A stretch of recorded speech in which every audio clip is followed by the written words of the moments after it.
I'm just not sure that Kyler Murray is big enough. This is Tom Brady. He's not just going to retire. Whitey, big fan of the show. Appreciate I've got Brian Murphy to my left, making sure everything's smooth, crispy, buttery. James Harden is systematically ruining the game of basketball. He's the most overrated player. And there you are, the Chicago Bears with a championship defense. And Mitch, I'm sure Dancing with the Stars is happy to have Antonio back.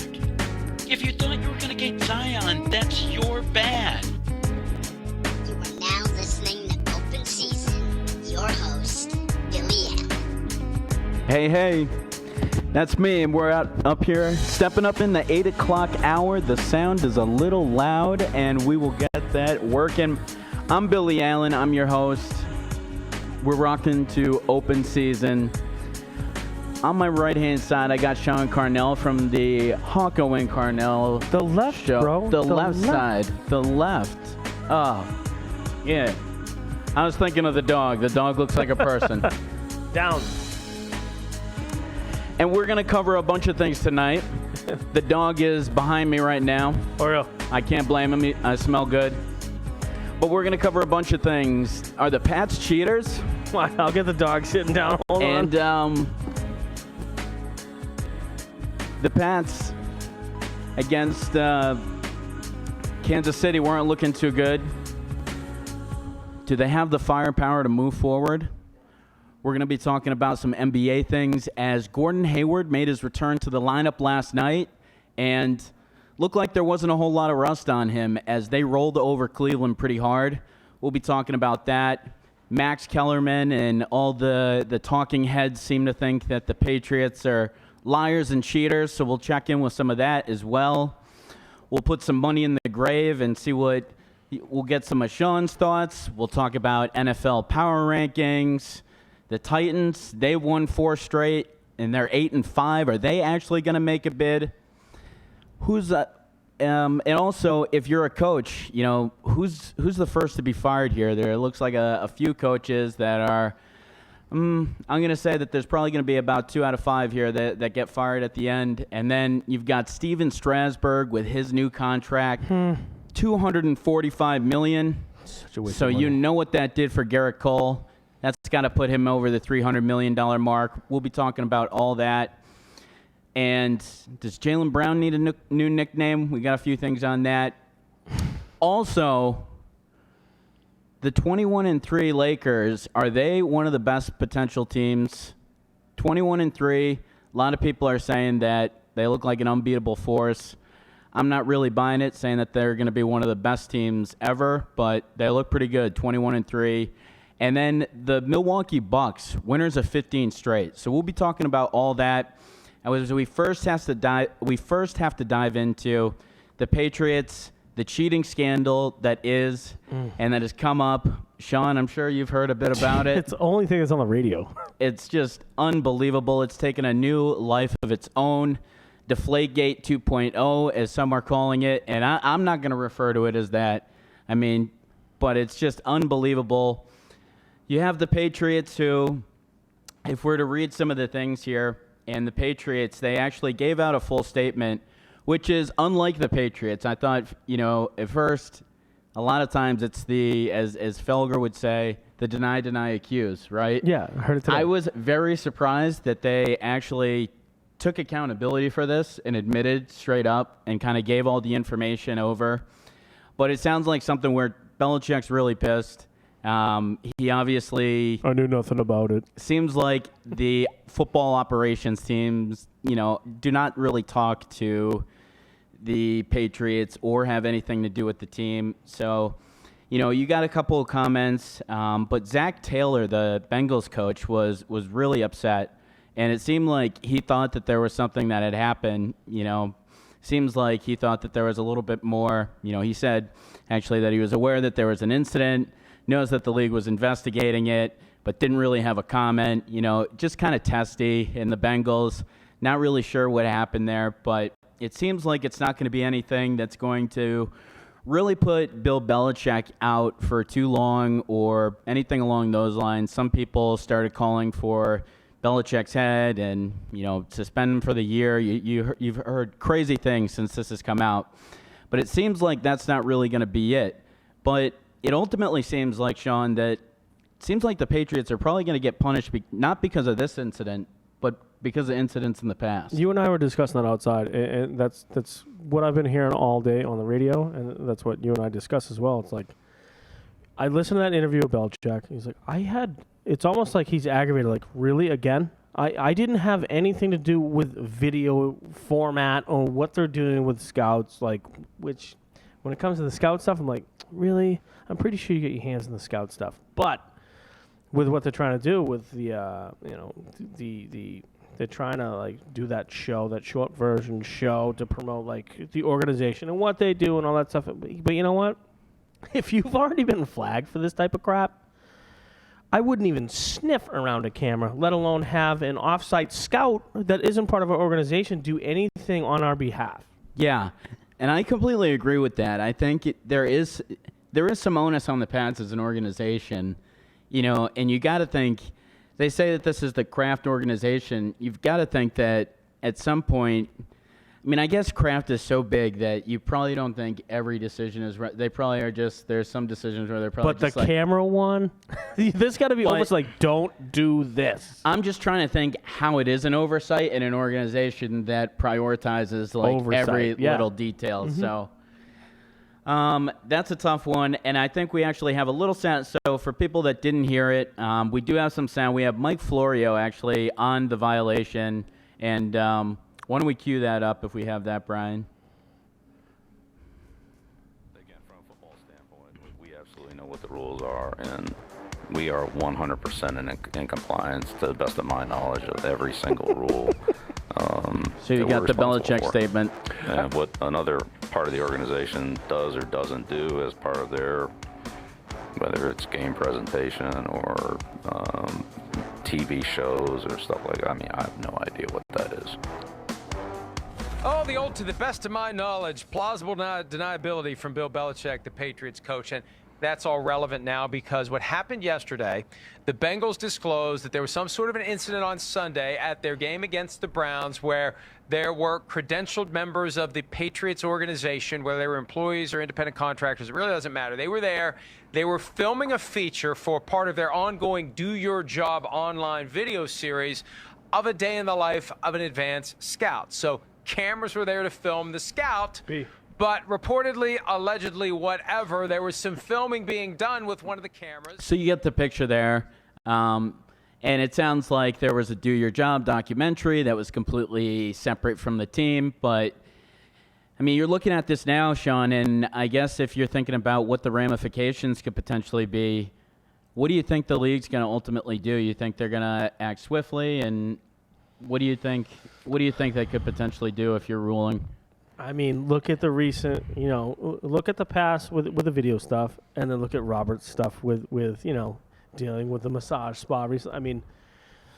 I just feel like the amount of oversight that should be placed in the organization for this to not happen should have already been placed with the legal ramifications that they already dealt with. I'm kind of getting what they're saying. This wasn't us, but we haven't seen the video yet, right? So everybody's talking about, well, there's like 8 to 15 minutes of video, so let's see it, and it's straight at the sidelines. If I see that, you're full of crap. And that video could be really damning because if it's 8 to 10 minutes of the camera going in every different direction where there's nothing really that you're looking at, but if they're looking at a coach for like 15 minutes and you're watching him give hand signals, that's going to be pretty damning. Cheating. And you feel like if something like that comes out, then you're talking about a potential Belichick suspension. The thing that's scary with all this is you go back to just the fact that Sean Payton was suspended for a year. For videotaping. For something that he wasn't even really that tightly tied to in Bountygate. And that was something where the league had come to them and it said, if you do this again, we catch you. And the Patriots have said, even after Spygate, they've said that when Bill Belichick was asked years ago, he's like, we've taken our punishment for that and move forward. But, they're always kind of dealing with. Apparently we didn't. Yes. Exactly. It's just a stack of charges that are never going to go as this team's continued to win. And, it ultimately brings up something that could even be bigger. It seems like this league is willing to do anything to position the Kansas City Chiefs as the overtaker to the Patriots. I mean, just with some of the players they allow on the field, with Tyreek Hill, and it seems like every other player gets suspended for 4 games for being, if you're Tom Brady, you get suspended for 4 games for something they couldn't even prove. If you're some of these other guys, you're getting 4 games. 2 games for punching your wife out. Yeah. And, you're getting nothing for that. So, I think Belichick's very good at what he does when he does press conferences, because any information, that's also an advantage you could give to a team. I think that's why they do that. They lock it down, because you've seen him on other interviews, like with Scott, where he opens up. Okay, because so he has. If you want to talk about the backup punter, I mean, he'll go all day. It's just he doesn't want to talk. You know what I mean? But he gets so excited at everything about those like old time footballs, or he'll tell you about. If you watch him at past practice, half of it is like reminiscing on his memories from like Navy the football Giants from his dad. Exactly. Yeah. I don't think that his. I don't know if this is the right word. I could be wrong. Divisiveness or, unavoidance to discuss things.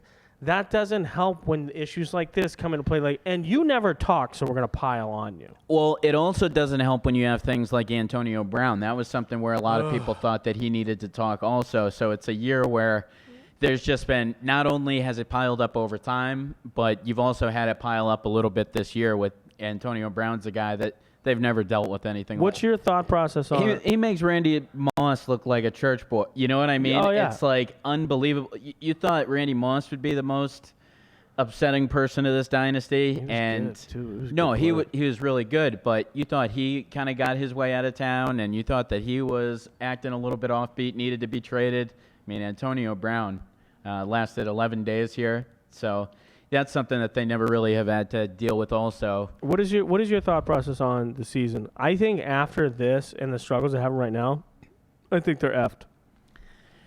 Yeah.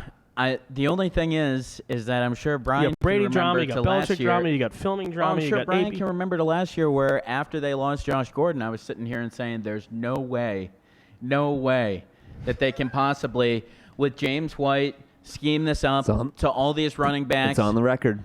It's on the record. It's on the record, and it's maybe one of the 1,000 things that I've hit. No, actually, I was wrong on that. One of the 1,000 things that we bring up and on top of me here. But, however, it's just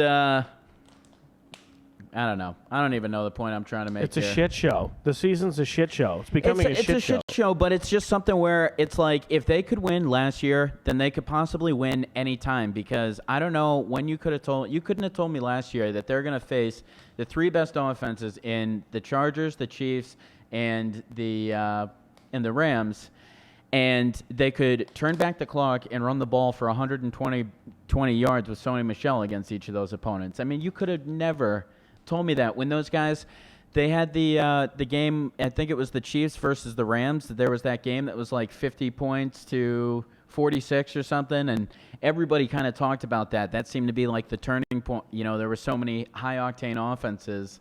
And if you told me that they were going to turn back the clock, run the ball 100 yards with Sony Michel, I mean, I would have slapped you in your face. It would have made no sense at all. Who did the Ravens just play to? They just stopped Jackson 29 yards, I think he got, right? Well, they just played the Bills, right? They just won a tough one against the Bills, and the Bills played that one close, actually. They're playing for the playoffs. So the Bills are going to be an interesting team. People keep kind of overseeing that game in the last week.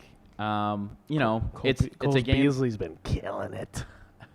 They have a defense. They, as a defense, for the last couple of years, they were the number 2 defense last year. I think they're the number 3 defense this year. They sneakily have put together a really good squad. Quietly. Yeah, and I forget the guy that they have in the secondary who's absolutely a game changer, but I think it's like Tre'Davious. I'm escaping the last name, but. They really do have the Bills. We don't watch them that much. We only see them twice a year when we beat them. Yeah, the only time that they're going to be on prime time is if they actually play the Patriots. You know that rule, too. Like, my buddy, and he lives in Kentucky, he wants to watch the Bengals all the time. He's like, can never catch a game. I go, it's because you guys stink and you never sell it out. So the NFL has that rule where they won't even show the game. Yeah, and thank God for flex scheduling, because there's so many games there's so many games that you look at as They change it. They're as games that were going to be great before the season, and then you look at it. If you were to pair up like the Eagles and Redskins or something, that would be an absolute dumpster fire game or something. But you look at that before the season, and it's a division game where maybe Haskins had played well. It's just like there's so many scenarios you try to write for yourself, trying to position those games, and then some of them line up, particularly on a Thursday night. I feel like so many times. When's the last time you're like, we got to stay in for this Thursday night game? Never. I mean, I feel like the Thursday night games are so bad. Like they talk about how football's been oversaturated, all that. Is. That would be, I think, the easiest area to scale back on. It's I a agree. game where I think they would get more revenue from like the more focus. I mean, obviously they probably wouldn't actually get more but it may be close. I feel like, people having that day off may make people more into it on the week. I mean, you don't know, but that's that got me into not setting my fantasy football lineups. I was like, Thursday again? Like, I got to set this. I You're mean, like halfway. Yeah, I just played Beasley. But he didn't have a Thursday game. But, I mean, I was like, Bank, like, I got to do this 3 days a week? Like, shit, This is a Monday, commitment. Thursday. Now this is a commitment. Which has gotten me, like, away from paying attention. But I paid attention this year. But, I mean, yeah, it's a little It's a bit too much. recurring bill. This is not what I said. Yeah. Weekly. So you got an official statement out of the Patriots, and the Patriots actually said, the production crew is independent of our football operation. While aware that one of our scouts was being profiled for a Do Your Job episode, our football staff had no other involvement whatsoever in the planning, filming, or creative decisions made in the production of these features. We accept full responsibility for the actions of our production crew at the Browns-Bengals game. So I think you really did get them to ultimately say, that they're kind of putting everything out on the table with this. We're going to have to see what's on that video, but I almost have a feeling that it's not going to be as damning as we think it could potentially be. I don't think with so them willing either. to hand over all the keys. I mean, because this would be something where you would assume a little bit of misdirection. If that was a damning video, I bet Belichick knows it. We would already seen it. Exactly. TMZ gets the NFL news out before the NFL. TMZ is a better disciplinarian of the NFL than the NFL is. But you're right. We totally would have that out. I mean, and the other thing is like Ian Rappaport, they all release everything at the same time, and it's like, okay, who fed you this information? So every single one of you within 10 minutes released it. Well, it's like you can tell that they all got it from one and ran to one place. It's like whoever got Wi-Fi at a Starbucks first is the most famous for that day. Peppermint mocha. So, it was just a situation where you just have everybody still talking about how, oh my God, this piles up, and you've got guys. We had mentioned some of the talking heads like Michael Wilbon, not Michael Wilbon. Who's the other guy on Speak for Yourself? Not Stephen A. Smith. Whitlock, Jason Whitlock. Okay. And he was like, Belichick has to go. He's got to get 2 games at least. And just bringing up all the Sean Payton stuff.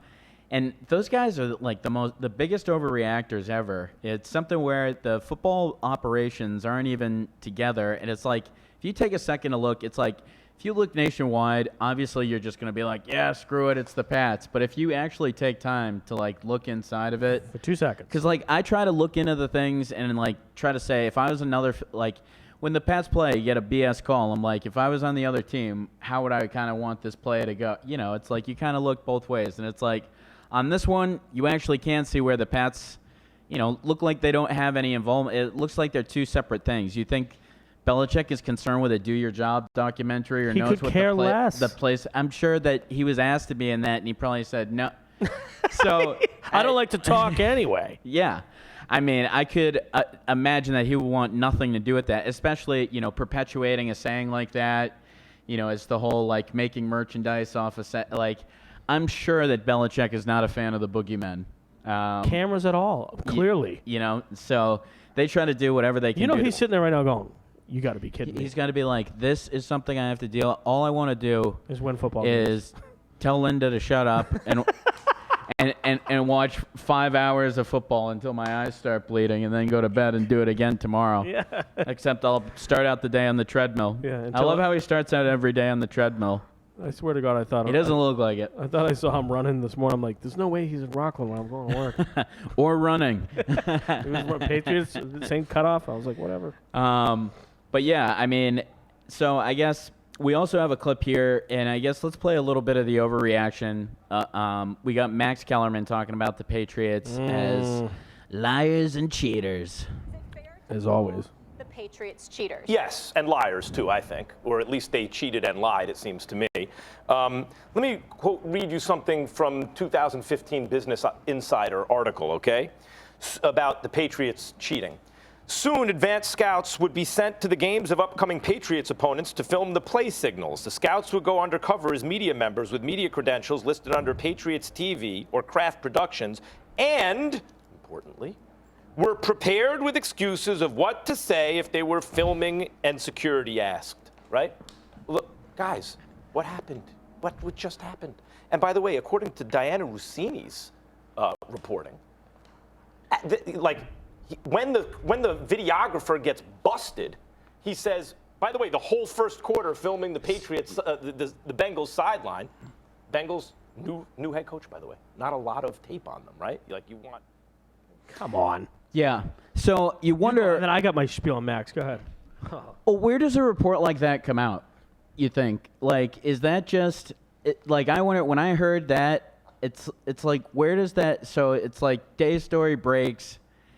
Is that just like complete anti-Pats, like unperpetuated, uninformed? Have you seen him on previous sports shows? No, I mean, he's been talking about a Brady Cliff for about 7 years. Yeah. That's the only reason why this guy is famous, I feel like, is because he's talking about everybody's waiting. They're like, we're going to employ this guy till the Cliff. He has to go back to... He's got something to say every week because he talks about this Cliff that consists of 3 Super Bowls in 4 years and...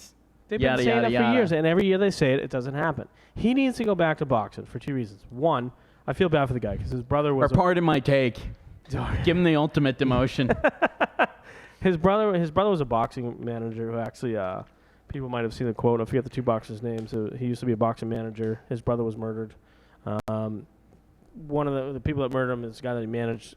They're out of the ring. Well, I'm sorry, they're in the ring. The gloves are off. The guy still has tape on his hands. He loses the fight, cracks the dude in the jaw. Right? Loses his boxing license. They have a legal issue. Ends up killing his brother. I actually feel really bad about it. I mean, that's freaking horrible. But he was really good at boxing. But it seemed like when he went to sports, other sports other than boxing, it was just hate. I mean, he's been hating on the Patriots for what, 3-4 years? Every year this is the year. No, it's not. If you're going to make a take, own it. And then if it doesn't happen, say, hey, I made a mistake. This is the year. Be impressed with the 42-year-old. The Kansas City game where they lost 42-14 or whatever that game ended up being at Kansas City where they got blown off. I mean, he was talking about the Cliff then. That was before they even started the new Super Bowl march kind of, of the past 4 out of 5. I feel like some of those guys that are on so those that's like 5 years ago or whatever that game. That game was in 2014, wasn't it? Yeah. I'm pretty sure. I feel like some of those takes. How can you have a 6-year take? Those guys, well, they all sit on the show, and every year it's, I'm going to be the guy that called that Brady failed this year. It's like, didn't happen 4 years ago. Just let it happen when it happens. We can kind of see some of it happening, but, I mean, you've been doing this for year after year after year, so your takes mean absolutely nothing because they have no merit. Yeah.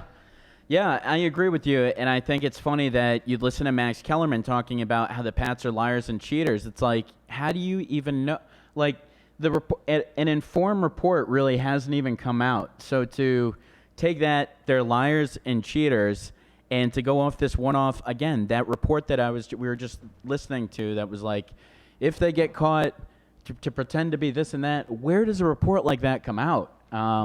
So, I mean, maybe that's true, but I didn't hear that backed up by anything, and it just seems to be like people will find any excuse for the Pats not to be better than Kansas City or find any reason to kind of damn the Pats. It's like they go through a 2-game winning streak. This is probably the last thing they could use at this point in time. I mean, how are the Bengals even harping over this as they're 1-12? They can't string together a drive. I would be like, can you guys focus on putting together a win?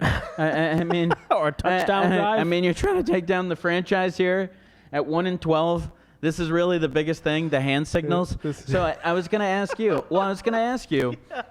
What do you how much do you think can be taken from hand signals these days? I mean, first up, did you play football growing up? I did. I played 5 sports: soccer, hockey, football, baseball, basketball. Right. I was really good, like hockey and soccer and baseball. So in football, I was a linebacker, but I played soccer, so I was the kicker. So I was the only one that could hit a damn field goal from 25, 30 yards away. So I was the kicker. I used to love hitting, but hand signals on a football game as a player, I don't have time when I have 45 seconds looking in the huddle because I'm a linebacker going, all right, 4-3 Mike, blitz, boom, boom, boom, bullets, send it, go. We're doing the X, Y, and Z. Baseball, different ball game. They're running into all that stuff with the Red Sox and Cora, stealing signs from. You used to do it from the dugout as a kid. It's part of the game. Stop bitching and just be better than the other people. If you're doing this, I'm going to pay attention to it. Yeah, and I mean, I appreciate you giving that perspective because I think I've listened to a few things today. I've listened to a couple former players saying that hand signals really wouldn't do anything, especially in today's NFL where everything's wired in. Where you're also probably going to change signals week to week. You might change them play to play. And they also talked about how people will have their sheets, over their hands and everything, even if they are using them.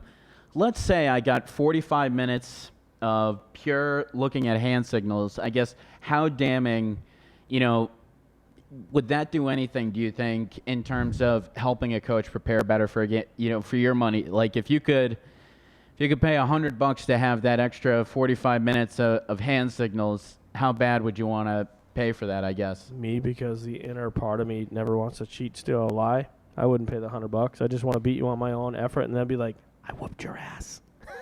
You know what I mean? And you don't have time in football to do it. I mean, I get it if the scouts are doing it because they have so many people feeding it and doing the research to get it into your head. But I think as a player, a little bit of integrity as a human being, I would be like, I don't fucking need that. I'm sorry. If you want to cheat, that's cool. I'll get a new contract, go to a different team. I'd be like, I'm good. Yeah. No, I mean, it's... and then Belichick would definitely fire you, and then you'd be on the Bengals, 1-12, with a higher paid contract. Yeah, so they'd obviously get rid of you. So I guess, even if you weren't this great person, which it's great that you are, you would not still really you would not want the hand signals because you don't really feel like they would give you much benefit at all because things are so fast. And did you guys change signals week to week or? In baseball, yeah. Yes, we did. Mm-hmm. One week, shoulder, head whack, flip. Next week, it was hip rub. It's almost like I feel like if you're dumb enough to be able to give it away through signal, like even if somebody can.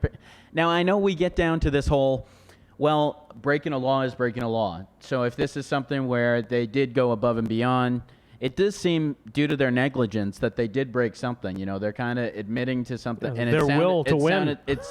It sounded like no. It sounded like they did break some type of filming, procedure, whatever the case may be, that they've admitted to and given up all their evidence to. But this is going to go into, they're not going to have any forward scouts because this isn't a scout. Because the way I was explained to me, you tell me if you heard the same thing. Their scouts don't really that necessarily go with them, right? They'll have a different scout, and then so you have a different scout.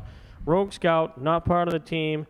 Somebody definitely dropped the ball on legalities and policies and procedures on what they do when they go to a different facility. Because, you sit here and look at the fact that it really wasn't part of the organization. Zoe explained it, sometimes the people that are even hooking them with mics and cameras and stuff, he's like, we never met them. They're just professionals, so how do we control that? They could have just been anybody. They should have had some stuff in place we can't let this happen again from back when they did the stuff with the Jets. So, I think they definitely made a small hindsight mistake, but in the grand scheme of things, did I think they cheat? No. I think it's a crock of crap. Yeah. Yeah, and I think it's just crazy how everybody just wants to get so upset about...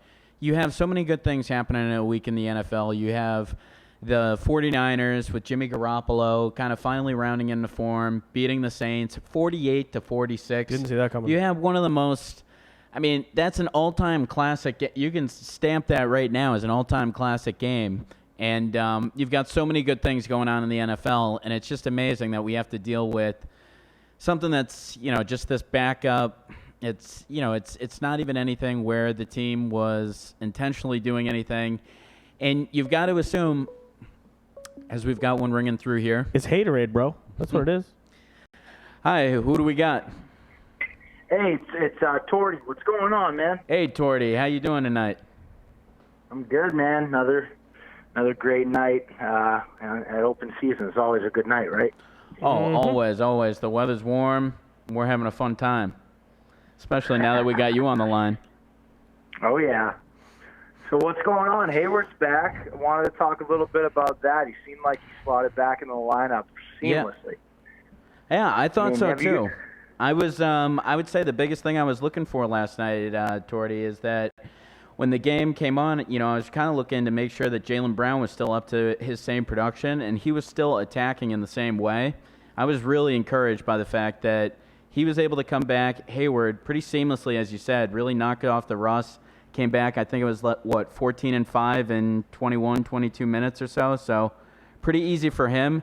And then just Jaylen Brown, continuing to see him at that all-star output and continuing to see him attack. I thought that was a great sign. And, you saw what they did when all four of those guys are working together. They buried Cleveland pretty good.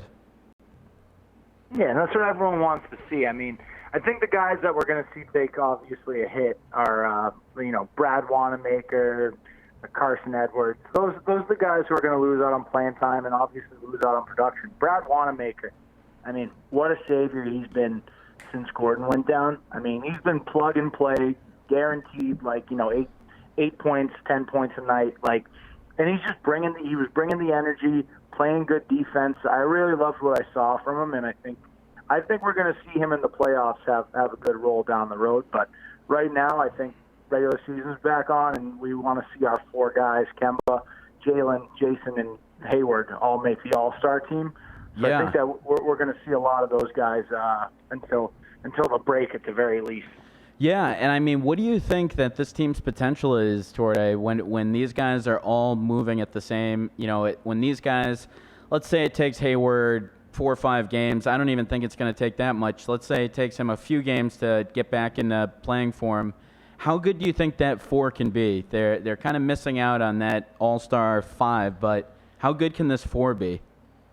Well, so here's the thing. I mean, you plug in Marcus Smart, and I think we saw this early in the season before Hayward got hurt. I think of it as that death lineup, that Warriors death lineup where Tatum's really playing the 5, and then we're just switching everything. We're killing them with speed, great team basketball, great defense. We're switching everything. I mean, I think that's really where we're going to come and make a statement down the road. I mean, I know we need to have a big man, especially with, the guys lurking in the West. I think that we can get through the East with that lineup, closing out a lot of big-time games for us. But the thing is, I mean, Marcus Smart can D up centers. He can D up Joel Embiid as well as most of the guys in the league, save for Marcus Gasol, who's held them to 2 scoreless games, right? Oh, yeah. So I think that we're looking at that lineup's potential. Those 5 guys closing out games as good as almost anyone in the league. I'd put them right there, probably with the Clippers and the Lakers. Wow. I think they're right there. I really do. I mean, what do you think? No, I mean, honestly, I would say they are pretty much as close as you can. I would not put them on that level of I think the Lakers and the Clippers, and I think you just have to say because of last year, I think you have to say the Bucks too, I guess, are a cut above. You can't shoot a 3. They've won 15 straight. I don't think they're gonna be great. To me, they're kind of like the Rockets. I think they're gonna have a great regular season, but not necessarily do well in the playoffs. But for me, I would put the Lakers and the Clippers kind of just as a cut above with the talent level that they have. I think if the Celtics were able to get another center in here or maybe another wing player off the bench, because I think their bench, I mean, and Torda, you tell me what you think. Is their bench a little bit shallow, in your mind? You think they could use another wing there? Because I think they could. Oh man, obviously you can never have enough wing depth, but they've got 3 studs right now that they Sure. can keep 2 on the floor at all times. And then the way Marcus Smart's been playing, he can D up anyone on the wing anyway. So yeah, I'd like to see a little bit more depth, but you've got guys like Okay. you've got other guys that can step in and play. I mean, I Semi, guess- Grant Williams. I mean, these Yeah. guys are coming into their own. So I like what I'm seeing from them. Are they that Andre Iguodala piece off the bench? No. The Celtics don't have that veteran coming off the bench. Here's what I'll say. I agree with you at that point, but I also feel like right now what they're getting out of the center play probably isn't going to be what they'll get out of the center play in the postseason. It seems like they Right. have a couple guys like Cantor who's playing above his potential. Well, just in limited minutes, if you look at Cantor and Tice, you look at their you look at their actual per. They have a per, both of them, around like 25. They're playing exceptionally well, and Cantor gets about like 16 minutes, and Tice gets around like the same thing. So I'm just wondering, when you play in the playoffs, do you need like a more, you need that kind of center that, this team, I think they might need a center, like somebody like that Capella or that Steven Adams.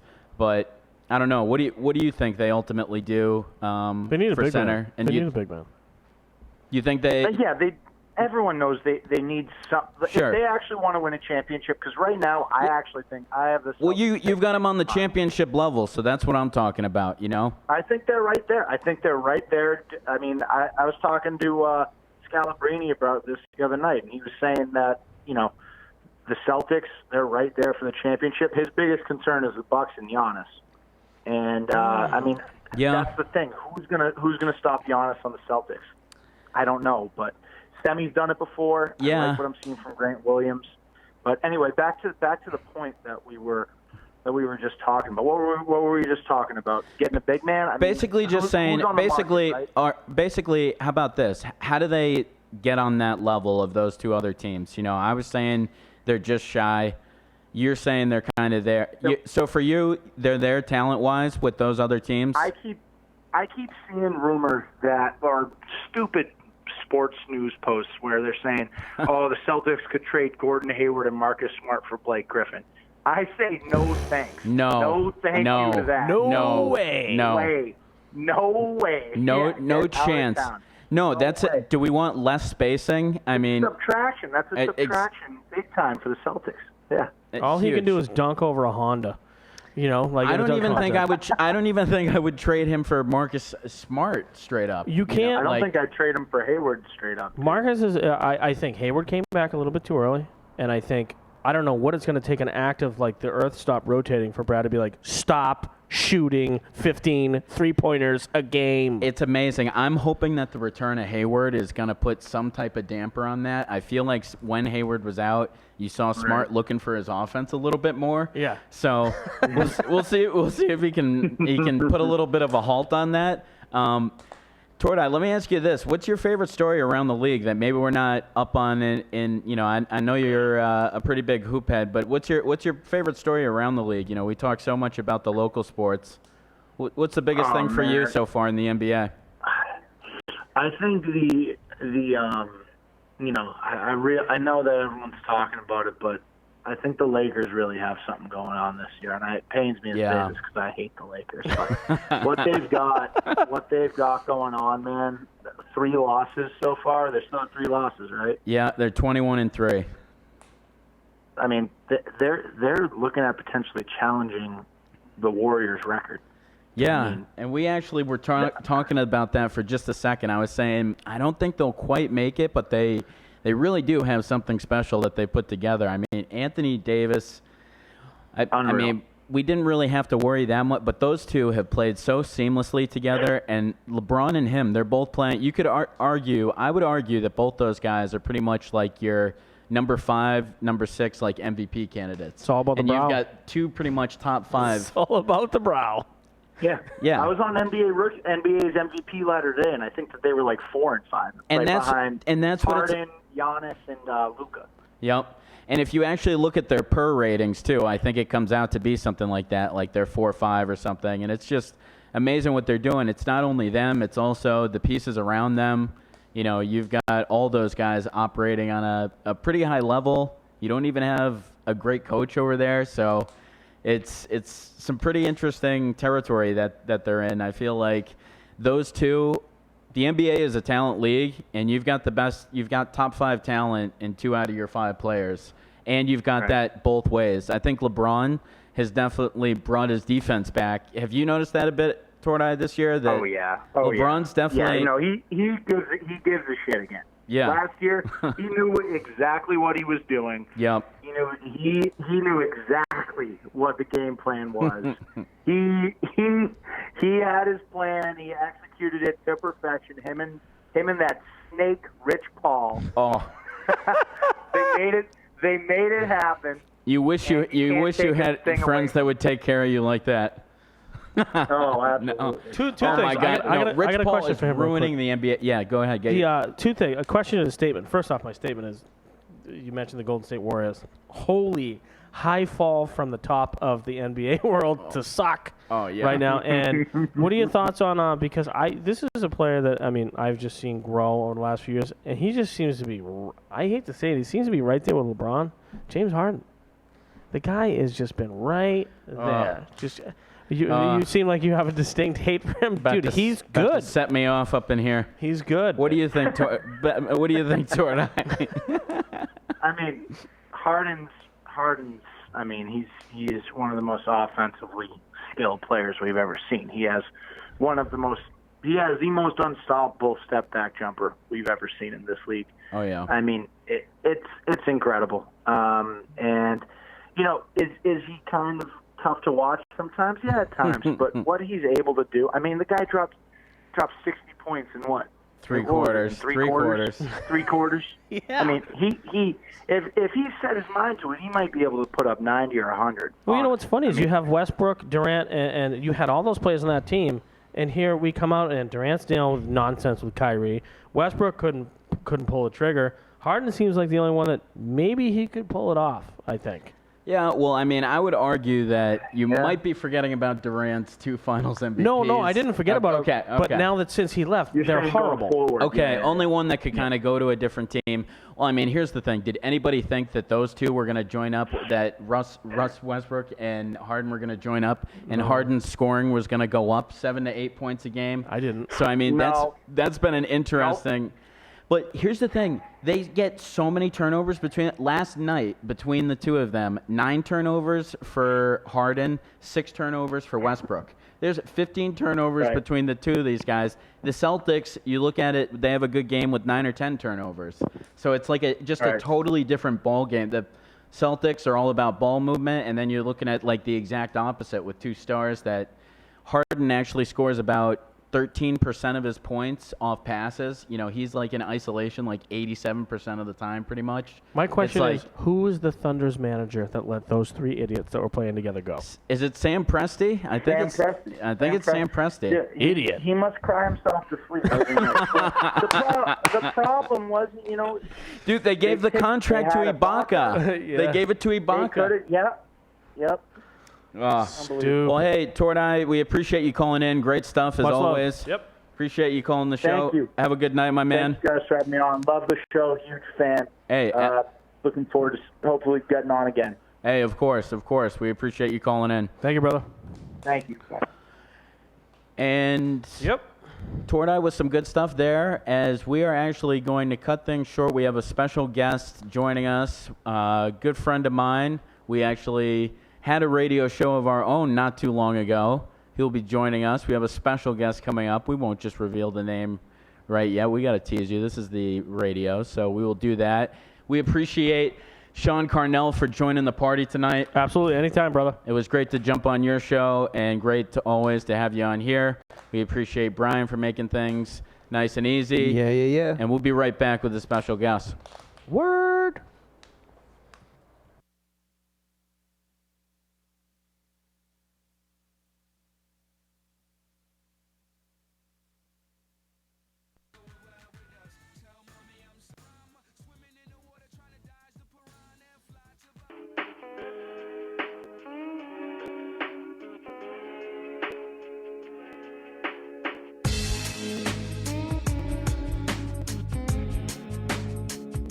just not sure that Kyler Murray is big enough.